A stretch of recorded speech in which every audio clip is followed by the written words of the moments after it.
మనిషి ఎలా పుట్టాడు? ఇది కేవలం కథ కాదు, ఒక సృష్టి రహస్యం. ఆదికాలంలో ఏమీ లేదు, చుట్టూ చీకటి, నిశ్శబ్దం మాత్రమే. అప్పుడు దేవుడు సృష్టిని ప్రారంభించాడు. భూమి నుండి మట్టిని తీసుకుని దానిని ఒక ఆకారంగా మలిచాడు. అది మొదటి మనిషి రూపం.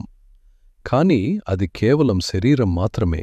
అప్పుడు దేవుడు తన శ్వాసనందించాడు. అప్పుడే ప్రాణం మొదలైంది. మనిషి కేవలం మట్టితో కాదు, దేవుని శ్వాసతో ఏర్పడ్డాడు. అందుకే మనిషి సాధారణం కాదు. ప్రతి గుండె కొట్టుకోవడం, ప్రతి ఊపిరి తీసుకోవడం ఒక సందేశం: నీ జీవితం ప్రత్యేకం. నువ్వు యాదృచ్ఛికంగా పుట్టలేదు, నీకొక లక్ష్యం ఉంది, ఒక అర్థం ఉంది. నీ జీవితం ప్రత్యేకమని నమ్ముతున్నావా? ఇలాంటి కథల కోసం ఫాలో అవ్వండి.